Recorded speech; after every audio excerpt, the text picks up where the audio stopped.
हे प्रभु, कई दिनों से भूखा हूँ। अब शरीर गवाही नहीं दे रहा है।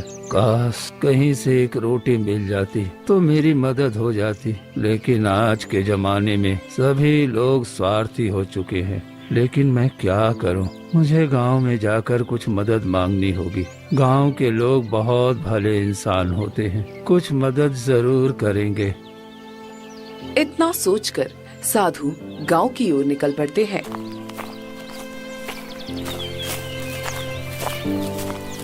गांव जाकर एक जमींदार के पास जाते हैं।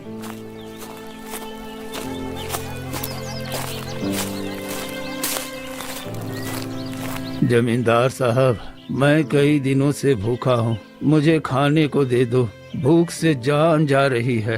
अरे तो भाई साधु है ना, जिसे गांव से निकाला गया था? चल भाग यहाँ से। तुझे यहाँ आने से आदमी का ग्रह नक्षत्र बिगड़ जाता है। मैं तुझे कुछ नहीं देने वाला, चला जा यहाँ से। साधु जमींदार की बातें सुनकर बहुत दुखी हुए और वहाँ से आगे बढ़ जाते हैं। उसके बाद वो दो गांव वालों से मिलता है। हे पुत्र, मुझे बहुत भूख लगी है, जरा खाने को कुछ दे दो तो भगवान तुम्हारा भला करेगा। साधु महाराज, आपको तो मुखिया जी ने गांव से बाहर निकाल दिया था, फिर यहाँ क्यों आए हो? आप जाइए तपस्या कीजिए। आप तो सालों से तपस्या कर रहे हैं, क्या भगवान आपको शक्ति नहीं दे रहे हैं? अरे आप शक्ति से ही पेट भर लीजिए। हाँ, सही कह रहा है सामू भाई, ये साधु लोग का मांगने खाने की आदत हो गया है। अरे जाओ यहाँ से। साधु महाराज, तुम्हें कुछ नहीं मिलेगा इस गाँव में। दुखी मन से एक पेड़ के नीचे जाकर बैठ जाते हैं। हे ईश्वर, अब इस कलयुग में साधु संतों के लिए भी कोई जगह नहीं रही। सभी के दिल पत्थर हो गए हैं। मुझे इस शरीर से मुक्ति दे दो प्रभु। साधु वहीं बैठे भूख से तड़प रहे थे, मगर कोई भी उनकी मदद नहीं करता। फिर रात हुई। रात के समय उनकी सांस अटकने लगी, पर कोई भी पानी देने वाला नहीं था और वो वहीं तड़प तड़प कर प्राण त्याग देते हैं।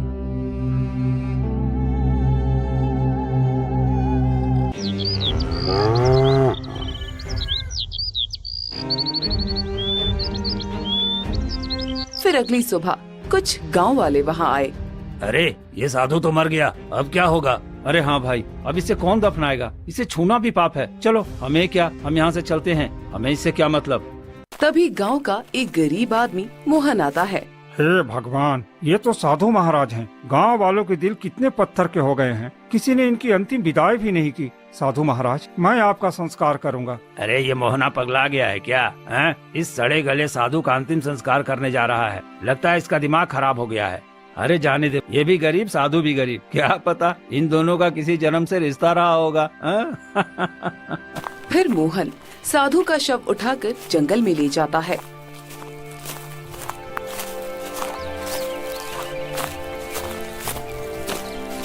और एक गड्ढा खोदता है।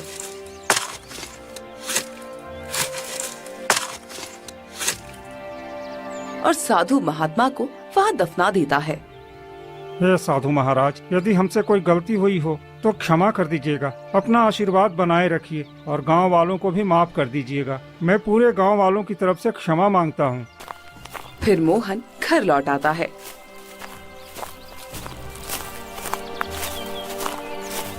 ऐसे ही धीरे धीरे समय बीतता जाता है और एक दिन मोहन के पिता की तबीयत खराब हो जाती है। मोहन बेटा और लखन, लगता है कि अब मैं नहीं बचूंगा। अरे मेरे जाने के बाद तुम लोग मिलकर रहना, क्योंकि एकता में बल होता है। इतना कहकर उनकी मृत्यु हो जाती है। सभी लोग दुखी मन से अपने पिता का अंतिम संस्कार करते हैं।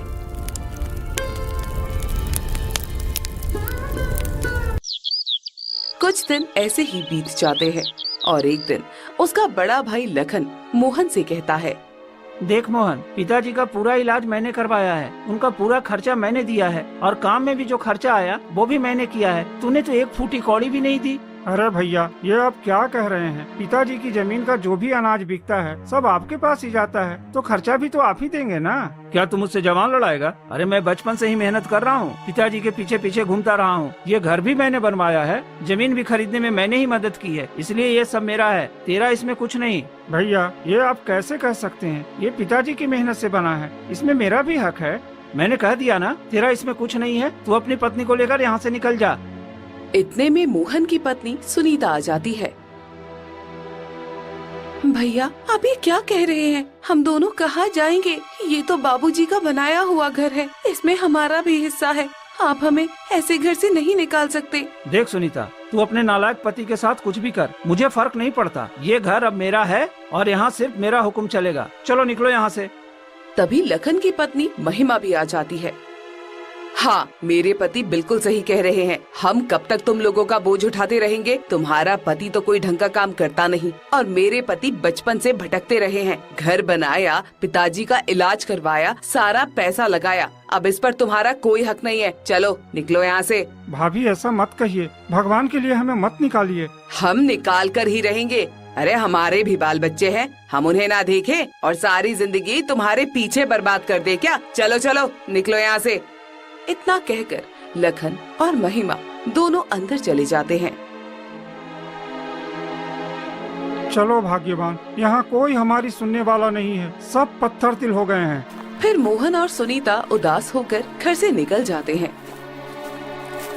रास्ते में एक गांव वाला मिलता है। अरे मोहन, तुझे क्यों निकाल दिया गया? उसी साधु की वजह से ना, तूने उसकी अर्थी उठाई थी ना, इसलिए तेरे साथ ये सब हो रहा है। हाँ, वो साधु कोई साधारण साधु नहीं था। जिसके घर वो रुकता उसका घर उजड़ जाता था, इसलिए मुखिया जी ने उसे गांव से निकाल दिया था और तूने उसी का अंतिम संस्कार कर दिया। अरे इसी वजह से तो तेरे साथ ये सब हो रहा है और तेरा घर भी उजड़ गया है। अरे आप लोग कुछ भी कहिए, मुझे कोई फर्क नहीं पड़ता। मैंने इंसानियत निभाई है, किसी की अंतिम विदाई की है, इसमें मुझे कोई अफसोस नहीं है। इतना कहकर मोहन आगे बढ़ जाता है। दोनों पति पत्नी घने जंगल में पहुंच जाते हैं। जी, ये साधु महाराज की बात आखिर क्या है? अरे एक दिन हमारे गांव में एक साधु आए थे, किसी ने उनकी मदद नहीं की और वो भूख से मर गए। गांव वालों ने उन्हें दफनाने से भी मना कर दिया, तब मैंने उन्हें यहीं इस जंगल में गड्ढा खोदकर दफनाया था। क्या सच में? हाँ सुनीता। लोग चाहे कुछ भी कहें, लेकिन आपने बहुत अच्छा काम किया है। अब हम क्या करें, समझ में ही नहीं आ रहा। क्यों न मैं जमींदार साहब से कुछ पैसे उधार ले आऊं, उससे हम एक छोटा सा घर बना लेंगे और कोई धंधा भी शुरू कर लेंगे। हाँ, आपने बिल्कुल ठीक कहा। इतना कहकर मोहन जमींदार के पास जाता है।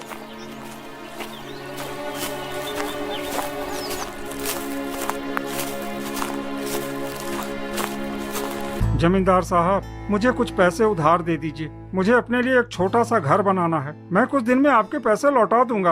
अरे तू तो लखन का भाई है ना? जी हाँ, मैं लखन का भाई हूँ। उन्होंने मुझे घर से निकाल दिया है। अरे तुझे तो तेरे भाई ने घर से निकाल दिया, फिर मैं भला तुझे पैसे क्यों दूं? और तू मेरा पैसा कैसे चुकाएगा? मैं तुझ जैसे भिखारी को पैसे नहीं देता। चल भाग यहाँ से। जमींदार साहब, ऐसा मत करिए, कुछ तो रहम करिए। मैं आपके पैसे चुका दूंगा। मैं जानता हूँ तू कैसे चुकाएगा। अगर मैं तुझ जैसे भिखारी को पैसे देने लगूँ ना, तो एक दिन मुझे खुद भीख मांगनी पड़ेगी। चल चल चल भाग यहाँ से। कोई धर्मशाला नहीं है यहाँ जहाँ हर किसी को दान बांटता फिरूं। इतना कहकर जमींदार वहाँ से चला जाता है।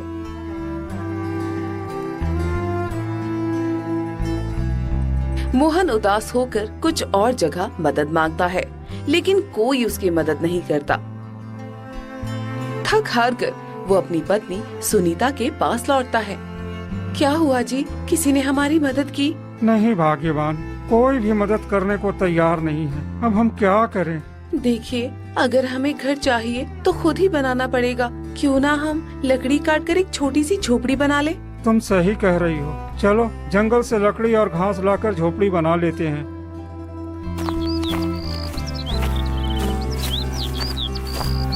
फिर दोनों मिलकर जंगल से लकड़ी और घास लाकर एक छोटी सी झोपड़ी बना लेते हैं।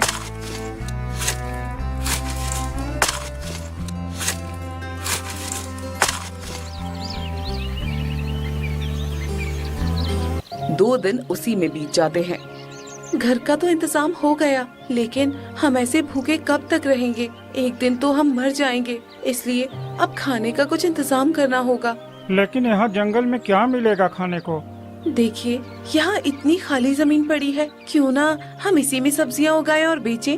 इससे हमारा घर भी चलेगा और जमीन का भी उपयोग होगा। तुम ठीक कह रही हो, लेकिन ये जमीन तो बंजर है, यहाँ कुछ होगा या नहीं पता नहीं। भगवान पर भरोसा रखिए, कुछ ना कुछ जरूर होगा। ठीक है, अगर तुम कहती हो तो मैं आज ही गांव जाकर लोहार से एक फावड़ा ले आता हूँ और उसी से जमीन खोदूंगा। इतना कहकर मोहन गांव जाता है।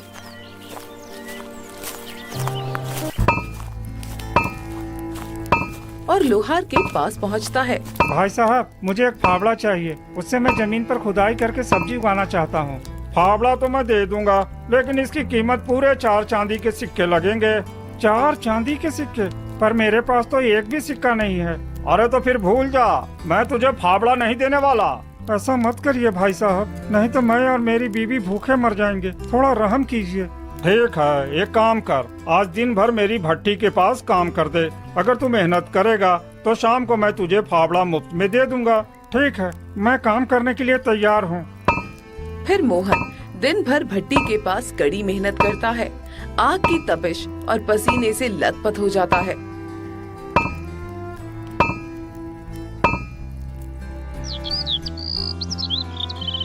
शाम को लोहार खुश होकर उसे फावड़ा दे देता है।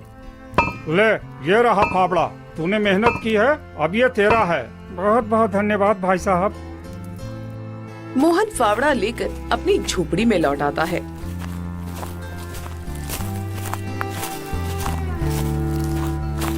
तभी देखता है कि सुनीता घबराई बैठी थी।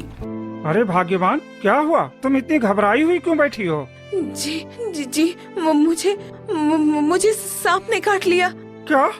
तुम क्या कह रही हो? सांप ने काट लिया? हे भगवान, हे भगवान, ये कैसे हो गया? हाँ जी, मैं जंगल से लकड़ियाँ लाने गई थी, तभी अचानक सांप ने मुझे डस लिया। अब मेरे सिर में बहुत दर्द हो रहा है, पूरा शरीर सुन्न हो रहा है। रुको रुको, मैं जंगल से अभी जड़ी बूटी लाता हूँ। मेरे पिताजी कहते थे यही पास में एक ऐसी बूटी मिलती है जिसका रस देने से सांप का जहर तुरंत उतर जाता है। तुम हिम्मत रखना, मैं अभी लेकर आता हूँ।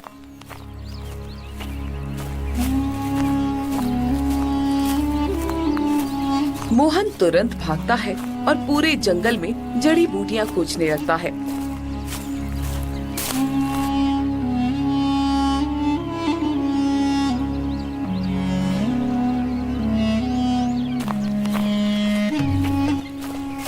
लेकिन शाम होने लगती है और उसे कुछ नहीं मिलता।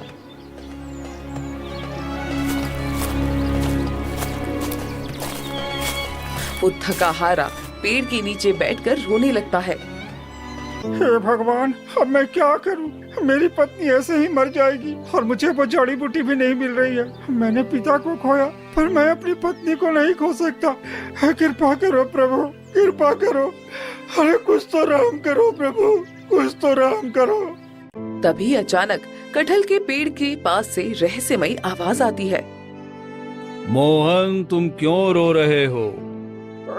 कौन बोल रहा? ये आवाज कहाँ से आ रही है?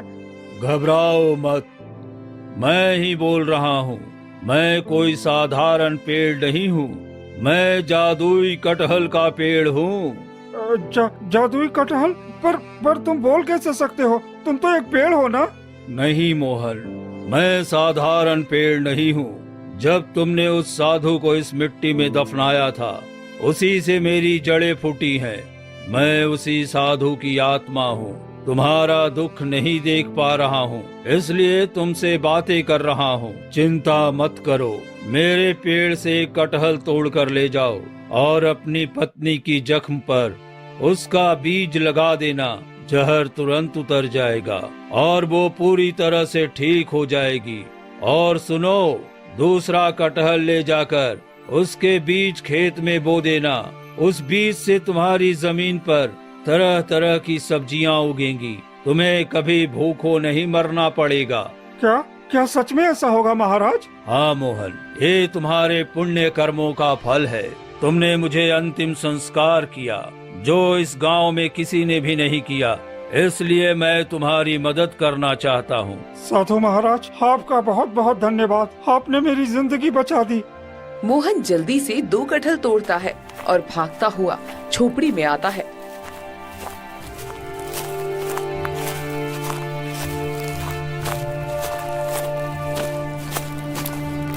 सुनीता बेहोश पड़ी होती है। हे भगवान, मेरी पत्नी तो बेहोश हो गई है, मुझे जल्दी कुछ करना होगा। वो कटहल काटकर उसका बीज सुनीता के जख्मों पर लगाता है। कुछ ही देर बाद सुनीता होश में आ जाती है। ये क्या हुआ?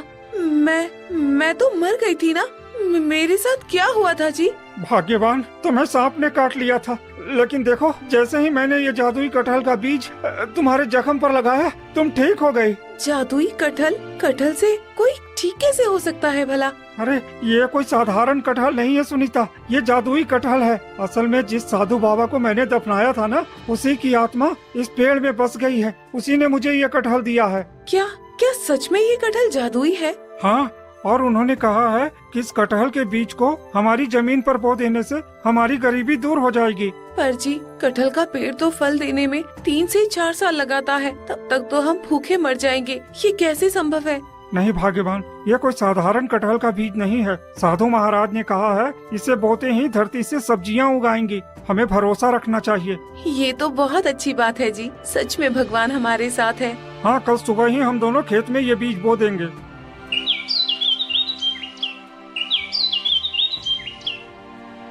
और अगली सुबह होते ही मोहन और सुनीता जल्दी उठकर पूरे खेत में वो जादुई कटहल के बीज बो देते हैं। बोते समय सुनीता थोड़ी घबरा कर कहती है, जी मुझे अभी भी विश्वास नहीं हो रहा कि ये बीज सच में सब्जी उगाएगा। अगर ये साधारण बीज हुआ तो? भाग्यवान, साधु महाराज की आत्मा ने खुद मुझसे कहा है, हमें उन पर भरोसा रखना होगा। इतना कहकर दोनों पूरे खेत में बीजों से भर देते हैं और थक कर अपनी झोपड़ी में लौट आते हैं।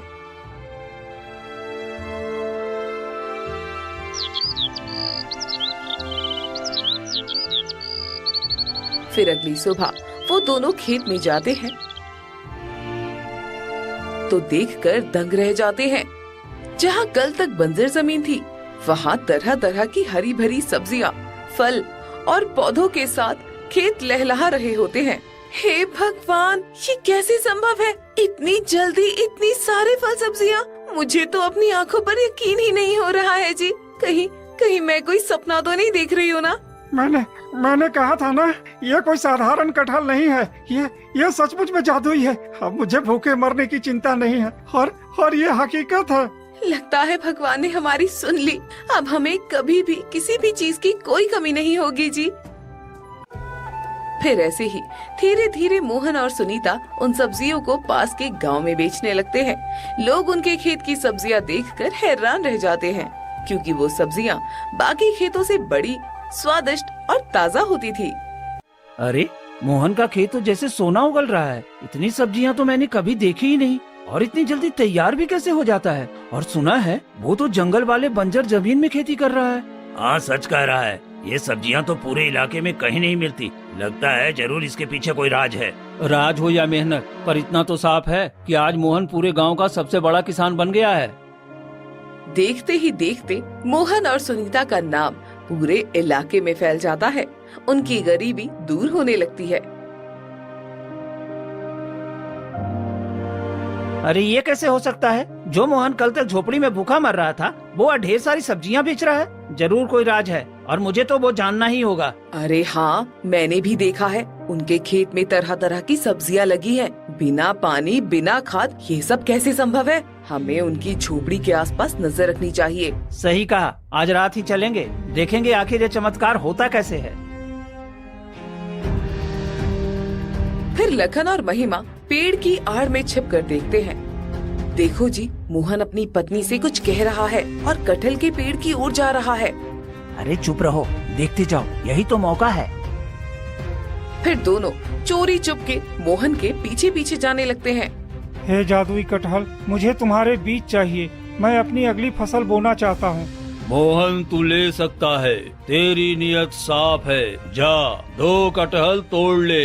मोहन 2 कटहल तोड़ता है और खेत की ओर चला जाता है। लखन सब देख लेता है।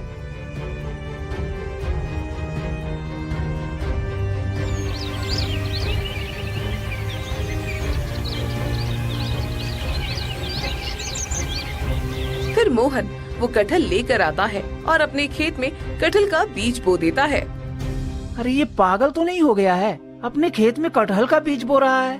हम लोग यही इंतजार करते हैं और देखते हैं कि आखिर ये बीज से करेगा क्या। फिर दोनों रात भर वही इंतजार करते हैं और सुबह होते ही मोहन का खेत देखकर दंग रह जाते हैं।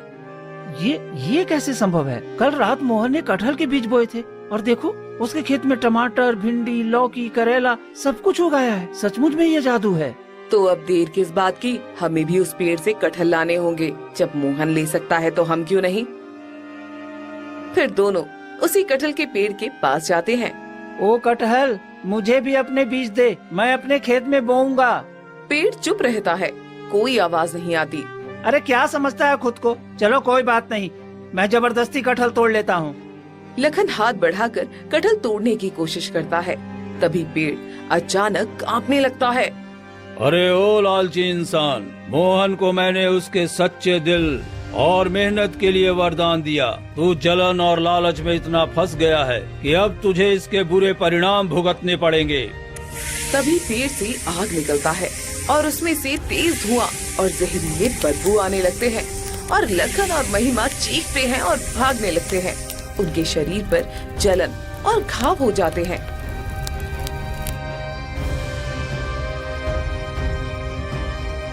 हमने लालच किया और यही हमारी सजा है। वो पेड़ सबको वरदान नहीं देता, सिर्फ नेक दिल इंसान को ही देता है। काश मैं मोहन की तरह मेहनत किया होता तो आज ये दिन देखना न पड़ता। मेरे लालच ने मुझे मार दिया। इसके बाद से कोई गांव वाला उस कटहल के पास नहीं जाते। मोहन और सुनीता रोज जादुई कटहल के बीज लेकर मेहनत से खेती करते रहे। धीरे धीरे वे गांव के जरूरतमंदों की मदद करने लगे और सबका पेट भरने लगे। उनकी सच्चाई और भलाई से उनकी जिंदगी खुशियों और सम्मान से भर गई। एक दिन राजा विक्रम घने जंगलों से गुजर रहे थे कि तभी रास्ते में एक बूढ़ा और बीमार साधु देखते ही महाराज से कहता है, राजा विक्रम, आप इस राज्य के राजा हैं। मैं कई दिनों से बीमार हूँ और भूख से तड़प रहा हूँ। कृपया मेरी मदद कीजिए। तुम जैसे बूढ़े और लाचार की मदद? मैं इस राज्य का राजा हूँ, तुम्हारा गुलाम नहीं हूँ जो तुम्हारी मदद करूँ। तुम ऐसा क्यों बोल रहे हो? तुम इस राज्य के राजा हो और मैं भी इसी राज्य में हूँ। मेरी सेवा करना तुम्हारा कर्तव्य है। मैं इस राज्य का राजा हूँ और तुम सब मेरे गुलाम। मैं जो कहूँगा वही तुम्हें करना पड़ेगा और मैं तुम्हारे लिए काम करूँ। तुम्हारा ये घमंड तुम्हें डुबो देगा। अहंकार और रुतबा तुम्हें दूसरों का दुख देने वाला बना दिया है। जो राजा के हृदय में करुणा और प्रेम नहीं होगा वो राजा कहलाने के लायक नहीं है। मैं तुम्हें श्राप देता हूँ, अब तुम कुत्ता बन जाओ, तभी तुम्हें समझ में आएगा कि किसी की मदद न करने पर कैसा महसूस होता है। जब सभी लोग तुम्हें देखकर तिरस्कार करेंगे तब तुम्हें सच में एहसास होगा कि किसी की मदद न करना कितना दर्दनाक होता है। तुम जैसा बूढ़ा मुझे श्राप दे सकता है? बहुत ही घटिया मजाक है ये। तो अब देखो। फिर साधु अपने कमंडल से जल निकालकर राजा के ऊपर छींटे देता है, जिससे राजा एक कुत्ता बन जाता है। अरे नहीं, मैं तो सच में कुत्ता बन गया। साधु महाराज, मुझे क्षमा कर दीजिए। मैं फिर कभी किसी का अपमान नहीं करूँगा। मेरे मुंह से निकला हुआ श्राप वापस नहीं ले सकता। ऐसा मत कीजिए साधु महाराज, हमारा राज्य बिना राजा के सब बर्बाद हो जाएगा। कृपया करके मुझे क्षमा कर दीजिए। तुम फिर से इंसान बन सकते हो, पर इसके लिए 3 कठिन कार्य पूरे करने होंगे। ठीक है, मैं इन्हें पूरा करूँगा। पहला, ब्राह्मण के घर जाकर उसके साथ भोजन करना है। दूसरा, तुम्हारा पड़ोसी राजा जो तुमसे नफरत करता है उसे अपना मित्र बनाना होगा। तीसरा, एक गरीब इंसान को अमीर बनाना ताकि उसकी मेहनत और ईमानदारी सफल हो सके। और हाँ, किसी को तुम अपना परिचय नहीं बताओगे कि तुम एक राजा हो। अपना परिचय छुपाकर सभी को तुम्हें मदद करना है। मैं ये सब करूँगा, सही रास्ते पर चलकर। फिर इतना कहकर राजा गांव की तरफ निकल पड़ते हैं। अब मुझे पहले ब्राह्मण के घर जाना होगा, उसके साथ भोजन करना है। ये मेरा पहला कठिन कार्य है और इसे मैं पूरा करूं बिना किसी बहाने के। इतना कहकर राजा एक ब्राह्मण के दरवाजे पर चला जाता है। तभी ब्राह्मण की पत्नी बाहर आती है और कुत्ते को देखती है। हे भगवान, ये कुत्ता हमारे दरवाजे पर क्यों बैठा है? अभी तो पूरा घर साफ किया है, सारा अशुभ हो गया। अब मुझे फिर से सब साफ करना पड़ेगा। तुम अंदर से लाठी लेकर आओ, मैं इसको भगा देता हूँ। ये लोग मुझे मार सकते हैं, मुझे क्या करना चाहिए? लेकिन अब कोई रास्ता भी नहीं है, मुझे भोजन करना ही होगा। फिर थोड़ी दूर पर राजा एक कोने में बैठ जाता है और चुपचाप इंतजार करता है। ऐसे ही 2 दिन बीत जाते हैं। तभी ब्राह्मण के घर में एक चोर घुस आता है। जल्दी करो, सारा धन निकाल दो, नहीं तो तुम्हारी पत्नी को जान से मार दूंगा। नहीं नहीं, मेरी पत्नी को छोड़ दो, हम ब्राह्मण हैं, हमारे पास धन कहाँ से आएगा? फिर राजा जोर जोर से भौंकता है। अरे ये कुत्ता कहाँ से आ गया? भागो, ये काट लेगा। चोर डर के मारे वहाँ से भाग जाता है। हे भगवान, तुमने तो हमारी जान बचा ली, नहीं तो ये चोर हमारा सारा धन लूट ले जाता। मैंने तुम्हारे साथ बहुत गलत किया। तुम कुत्ता हो तो क्या, तुम्हारा दिल बहुत नेक है। तुम बहुत भूखे होगे, आओ मैं तुम्हें कुछ खाने के लिए देती हूँ। ब्राह्मण की पत्नी 2 थाली में भोजन लाकर देती है, एक ब्राह्मण के लिए और एक राजा विक्रम के लिए। फिर राजा वो खाना खाकर घर से निकल जाता है।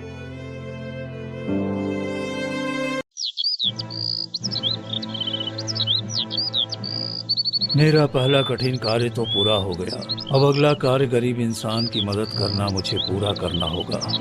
फिर इतना कहकर राजा गांव की तरफ निकल पड़ते हैं और कुछ दूर जाने के बाद ही एक किसान रामचरण को देखते हैं, जो कि बहुत फूट फूट कर रो रहा होता है। हे भगवान, मेरी हालत देखो। अरे फसल बर्बाद हो गई, खाने को 1 रुपया तक नहीं है और महाराज को कर देना है। मैं कहाँ से चुकाऊं? ये किसान कितना रो रहा है, मुझे इसकी मदद करनी चाहिए। तुम रो क्यों रहे हो? क्या परेशानी है तुम्हारी? अरे तुम तो कुत्ता हो और इंसानों जैसे कैसे बात कर रहे हो? मैं कोई साधारण कुत्ता नहीं हूँ, मैं एक जादुई कुत्ता हूँ। मैं तुम्हारी मदद कर सकता हूँ, मुझे अपनी तकलीफ बताओ।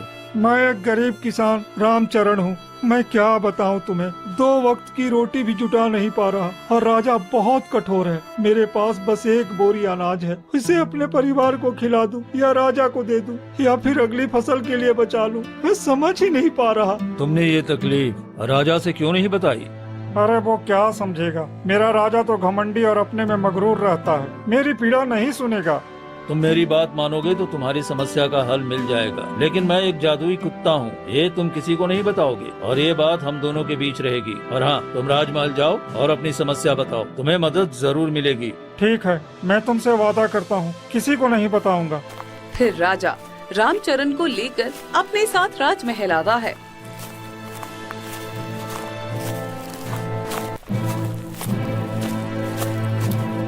तभी सैनिक देखते ही कहता है, अरे भिखारी, यहाँ क्यों घुसे जा रहे हो? बाहर निकलो। मुझे राजा से मिलना है। अरे राजा तुम जैसे भिखारी से नहीं मिलता, चले जाओ यहाँ से। तभी मंत्री आ जाता है। क्या हुआ? ये शोर कैसा है? ये गरीब भिखारी मदद मांगने आया है। अरे मैं चाह कर भी मदद नहीं कर सकता, महाराज ने गरीबों को महल में आने से मना किया है। हे भगवान, मैं कितना कठोर था, अब समझ में आ रहा है। शायद महाराज अभी इस राज्य में नहीं है, तुम्हें मदद मिल सकती है और महारानी इस काम में तुम्हारी सहायता कर सकती हैं। फिर मंत्री रामचरण को लेकर राजमहल में आता है। ये कौन है और क्या परेशानी है? महारानी जी, इस बार मैं कर नहीं चुका सकता। हमारे पास खेती के लिए पैसे नहीं हैं, सिर्फ 1 बोरी अनाज है। हम क्या करें?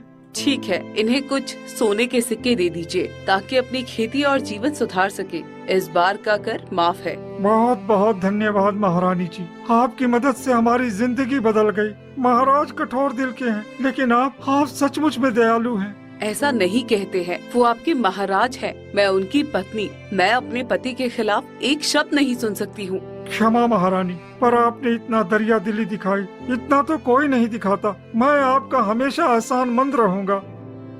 फिर रामचरण महल से बाहर आ जाता है। महारानी बहुत अच्छी है, देखो उसने धन भी दिया और कर भी माफ कर दिया। काश हमारे महाराज भी ऐसे होते तो हम सब कितने खुश होते और राज्य का सभी गरीब लोग खुश होता। चलो, तुम्हारा कष्ट दूर हो गया, यही बड़ी बात है। अब मैं चलता हूँ। इतना कहकर राजा वहाँ से निकल पड़ता है।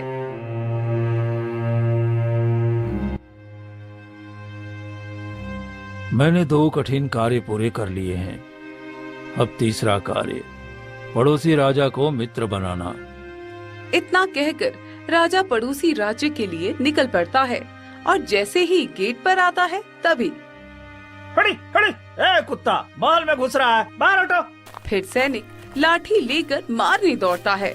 फिर राजा वहाँ से भागकर थोड़ी दूर जाकर बैठ जाता है।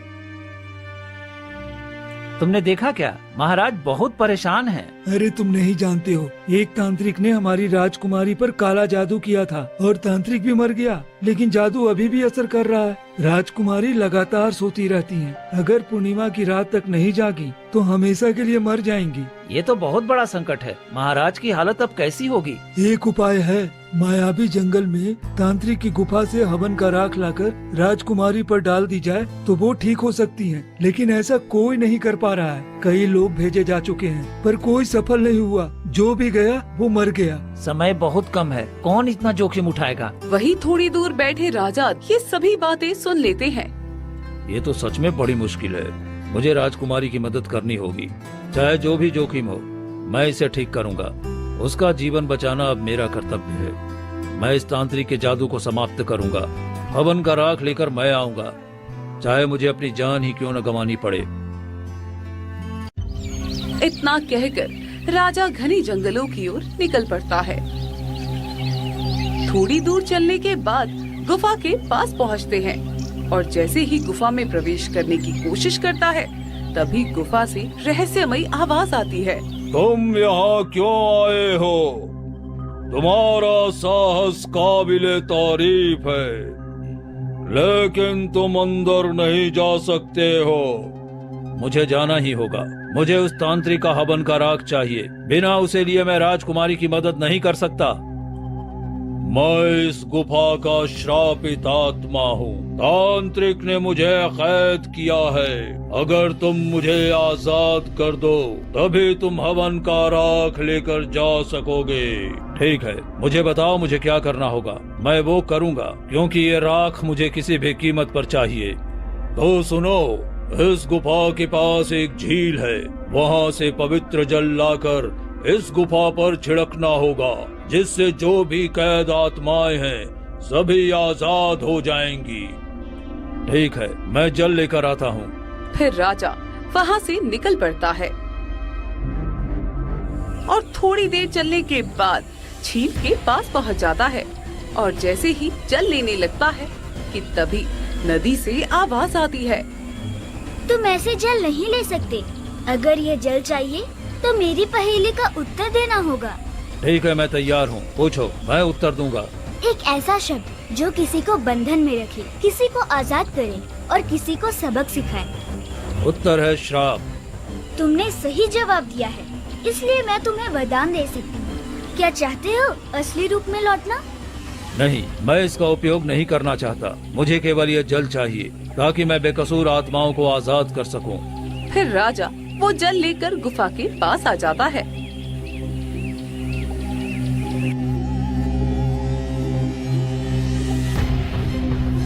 अब मैं जल लेकर गुफा पर डालूंगा। इससे सभी कैद आत्माएं मुक्त हो जाएंगी। राजा विक्रम जल लेकर गुफा पर डालता है। पानी गिरते ही गुफा से सारी आत्माएं धीरे धीरे बाहर निकलकर मुक्त हो जाती हैं। सारी आत्माएं मुक्त हो गई हैं। अब मुझे जल्दी से हवन का राख लेकर राजमहल जाना होगा।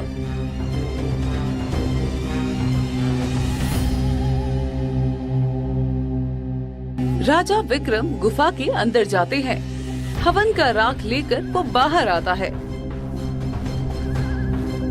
और राजमहल की तरफ बढ़ पड़ता है और राजमहल आकर जैसे ही अंदर घुसने लगता है। अरे ये कुत्ता फिर यहाँ कैसे आ गया? हटो हटो। अरे इसे मारना पड़ेगा, नहीं तो राजमहल में घुस गया तो राजा हम पर गुस्सा करेंगे।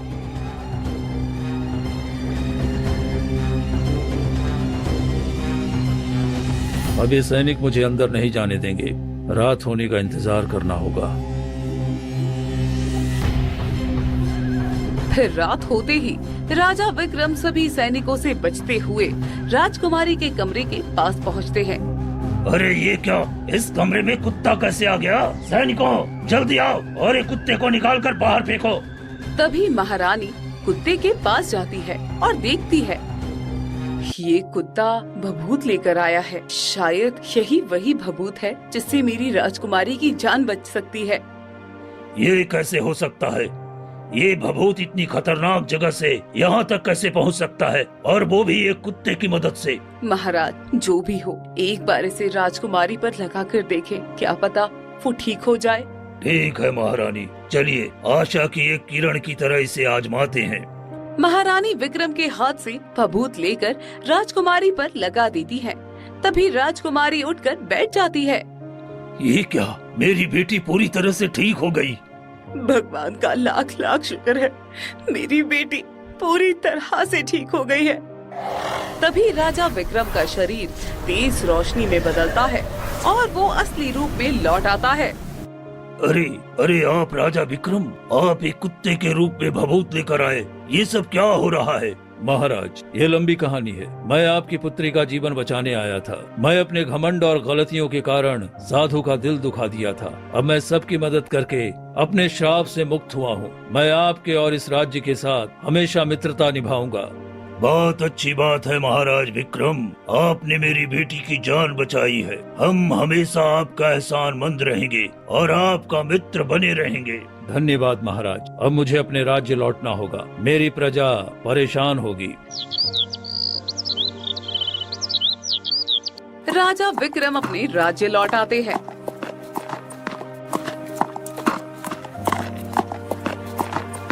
तभी महारानी कहती है, कहा थी महाराज, हम बहुत परेशान थे। कोई नहीं, मैं ठीक हूँ महारानी, बस मैं एक यात्रा पर था, जो कि अब मेरी यात्रा पूरी हो गई है। मंत्री जी, आज से हमारे राज्य के सभी गरीब किसानों और मजदूरों का कर माफ कर दिया जाए और जो भूखे प्यासे हैं उन्हें दरबार में लाकर मदद की जाए। मैं चाहता हूँ कि हमारे राज्य का हर व्यक्ति आनंद और हंसी खुशी में रहे। ये तो बहुत अच्छी बात है महाराज। आपको देखकर तो लगता ही नहीं कि आप वही पुराने महाराज हैं। अब आप बिल्कुल नए रूप में हैं। राजा विक्रम अपने राज्य में गरीबों और दुखियों की मदद करते हैं और सभी प्रजा खुश रहने लगती है।